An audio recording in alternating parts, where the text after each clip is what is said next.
Meus amigos, tudo bem? Hoje eu vim trazer um estudo de caso muito interessante. Um analista do mercado financeiro busca um apartamento com a gente na faixa aí de 100 metros quadrados ali na região do Brooklyn. E ele me pediu o seguinte estudo: Daniel, eu vou te passar algumas bases do que eu tenho aplicado e investido e eu quero que você monte para mim, por favor, como seria se eu deixasse guardado o mesmo fluxo que eu pretendo fazer no imóvel na planta, na taxa de juros que eu tenho hoje, e se eu fizer o imóvel na planta, como seria? Eu fiz esse estudo que eu vou passar aqui para vocês. Então, seria uma base da compra na planta versus a aplicação financeira, né? Aí, as premissas, quem me passou foi o próprio cliente. Né? Dentro desse estudo, o objetivo dele seria o quê? Mantendo exatamente as premissas adotadas pelo investidor, qual estratégia tende a construir maior patrimônio até outubro de 29, que é quando entregará esse apartamento. Aí a comparação seria a aquisição do imóvel na planta versus a aplicação financeira utilizando os mesmos desembolsos, nada mais do que o fluxo dele. Né?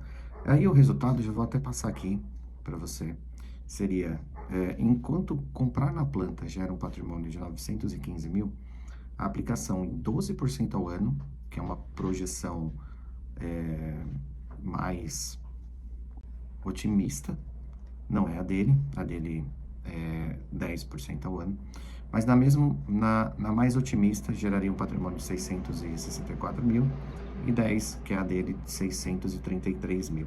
Então aqui a gente já vê que o imóvel na planta ganha nessa questão. As premissas que a gente tem como base seria o quê? 104 metros, né? O imóvel hoje valendo 1.740.000 na planta. A gente considera a valorização do imóvel de uma forma conservadora, porque eu tenho um outro estudo que eu fiz para ele, um bake test que eu fiz de um outro produto que está entregando nesse mês. Então, daqui a pouco eu passo para você. A valorização é maior do que essa, tá? Já antecipando, hoje um imóvel valoriza na casa de 12% ao ano, 10, 12% ao ano, tá? E aí tem alguns outros que estouram para mais de 20%. E aí, como base também, as rentabilidades da aplicação financeira de 10% e um cenário alternativo de 12%. Todas essas premissas foram do investidor, tá? Então, a gente fez aqui o desembolso até a entrega, a entrada não tem correção de INCC, as parcelas tem. E o INCC já é a inflação do imóvel, tá? Então, é algo que não tem como fugir, a inflação. Aqui a ideia do fluxo, o desembolso até a entrega seriam 591 mil. Comprando na planta, o desembolso de 591 mil gera um saldo de financiamento de 1.460.000 e o valor projetado do imóvel de 2.375 e em um patrimônio líquido gerado de 915 mil. Então, a diferença, o patrimônio líquido representa a diferença entre o valor estimado e o saldo do financiamento. Então, a gente tem um patrimônio, no backtest, vai ser interessante você ver isso. O valor do imóvel projetado, 2.375, e o saldo do financiamento, 1.460, e um patrimônio líquido de 915 mil. Na aplicação financeira, que eu havia comentado, 633 mil, 10% ao ano, e 664 mil em 12% ao ano. Isso seguindo os mesmos aportes, mesmas datas, mesmo capital. Aqui vale um adendo, tá? As pessoas geralmente fazem a aquisição do apartamento na planta para terem também o compromisso do boleto. Porque uma coisa é você ter o boleto do apartamento na planta para pagar todo mês, outra é o controle de você não gastar uma parcela que, sinceramente, não é tão alta, R$ 2.500 para um patrimônio desse, né? Então, foi construído, né, comprando na planta 915 mil e nas aplicações na casa de 633. Então, uma diferença patrimonial de 251 nessa compra. E aí, o principal também, né, um outro dado importantíssimo. Quanto ainda seria necessário para financiar o mesmo apartamento, né? Ele comprando hoje na planta, seriam necessários 1.460.000 de financiamento ou um aporte ali para quitação. Se ele tivesse feito somente o investimento nas aplicações, faltariam ainda 1.711.000. Então, 251.000 a mais ele precisaria fazer de financiamento. Tá? Então, você tem uma alavancagem que é um controle de um ativo de 1.700.000, você vai controlando esse 1.740 de forma gradual, com desembolsos graduais, né? Você trava o preço em 2026, que é a tabela de pré-lançamento desse produto, então você trava o preço e o mercado segue corrigindo. Tá? E aí você forma um patrimônio. A valorização desse ativo ocorre sobre todo o imóvel, não apenas sobre o capital investido. Então, hoje esse valor é 1.740.000, mas ele tem uma correção mensal que vai atualizando esse valor. E fora isso, nós estamos falando de um produto da Living, que pertence ao Grupo Cirela. Esse é um produto que tem quadra de tênis, piscina coberta, varanda gourmet, e isso na micro-região já é muito difícil você encontrar hoje. Então é algo que tem que ser levado muito em conta. Tá? Então o patrimônio cresce pela diferença entre a valorização do ativo e o saldo financiado. Aqui eu trago o backtest do Eden Park, de uma situação real. Um cliente que comprou na planta, praticando os mesmos valores da tabela, e na entrega, como foi a valorização. Aqui só está um breve resumo, mas eu tenho as planilhas, tá? Eu tenho as planilhas do que eu fiz no outro e nesse, ó. Pum, aqui no print para vocês darem uma olhada. No fluxo que ele fez, ele desembolsou 404.000 durante o plano de tabela, aquele plano, sabe? 4% de entrada, mais 3% de intermediárias, mensais, anuais e tal. Ele desembolsou 403.000. O patrimônio que ele construiu está cerca de entre 733 e 1.083. Por quê? Porque as revendas hoje, elas estão gerando para ele essa diferença. Então, o que eu quero dizer? Vamos lá. Se ele tivesse feito na aplicação, da forma como ele fez lá em 2023 até hoje, ele teria, na aplicação de 10% ao ano, 466.000. Na aplicação de 12% ao ano, 480.000. Mas hoje ele gerou um patrimônio de 733, pelo menos, que é o que tem de revenda hoje, no mínimo, a 1.033. Ele comprou um apartamento praticamente na mesma metragem, 94 metros, 2 vagas também no Brooklyn. Ele foi vendido na época para ele a 1.300.000, 94 metros no lançamento, e hoje a revenda mínima está 1.800.000. A média está 2 milhões, 2.100.000, chegando a esse valor, tá?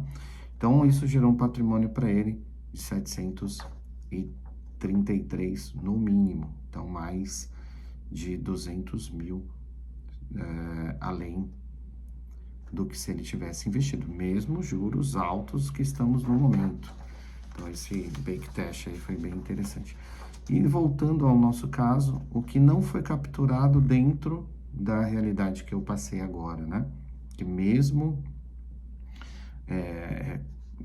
levando-se em conta que fosse um imóvel comum, né, de 100 e poucos metros, ele fazendo a aquisição na planta tem um patrimônio maior do que eu guardando dinheiro nas taxas altas atuais. Variações não capturadas pelo fluxo de caixa. A escassez de 104 metros. É difícil você encontrar um apartamento nessa casa de 100 metros, 2 vagas de garagem, um andar bacana que a gente pegou, são 2 vagas determinadas, depósito no subsolo, quadra de tênis, e aquilo que eu havia comentado, né? A gente lançou esse produto agora, nesse mês agora de julho. Nessa metragem de 104 já vendeu a metade. Então, é algo que vai ficar escasso, não terá na época da entrega, né? Então, quem tiver, é igual o que aconteceu no backtest que eu comentei. Os 94 metros não tem com a construtora. Se alguém quiser comprar, vai atrás desse investidor e vai ter que pagar 1.800.000. Aqui vai ser a mesma coisa.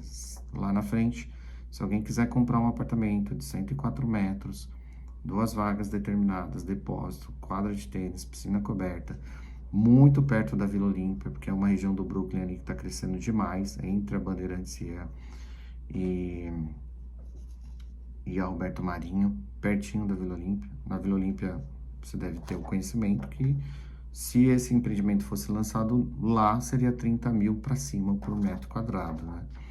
Então, é algo muito mais do que... a expectativa é muito positiva sobre esse tipo de produto em termos de valorização. Então, dentro disso, a gente chega até uma conclusão de que a decisão envolve mais do que comparar rentabilidades, né? A análise confirma que as premissas financeiras adotadas são consistentes, contudo, quando a comparação incorpora patrimônio líquido, alavancagem e necessidade futura de financiamento, a compra na planta apresenta um potencial de construção patrimonial superior nas premissas analisadas. As aplicações financeiras remuneram o capital investido, os ativos imobiliários podem ampliar o patrimônio quando combinam alavancagem, valorização e escassez. Então, esse investment memo que eu fiz aqui, eu acho que ele tá assim, digamos que no pior cenário possível dentro do mercado imobiliário. Mesmo assim, a pessoa consegue acumular um patrimônio muito maior do que as aplicações financeiras durante o tempo. E isso é interessante. O que quer dizer isso na prática também? Se você não compra agora, lá na frente você não consegue comprar o mesmo imóvel com o mesmo dinheiro de hoje. E esse pior cenário tem a tendência de já amanhã, segunda-feira, dia 4 de agosto, 3 ou 4 de agosto, com a nova reunião do Banco Central, que deve diminuir a taxa de juros um pouco e vai diminuir a tendência a cada reunião cair 0,25%. E isso, consequentemente, traz mais valorização para os imóveis, justamente e principalmente nessas regiões mais centralizadas de maior procura na cidade. Então, fica essa reflexão para você que de repente está procurando um bom apartamento na planta para você morar muito bem com a sua família, ter um bairro estruturado, com facilidades de acesso, próximo ao colégio das crianças ou ao trabalho, né? Eu tenho boas indicações para te passar, vou deixar um link aqui embaixo com algumas sugestões, mas o mais importante, um link direto para falar comigo e montar aí, de repente, a melhor estratégia para você também. Um forte abraço e até a próxima.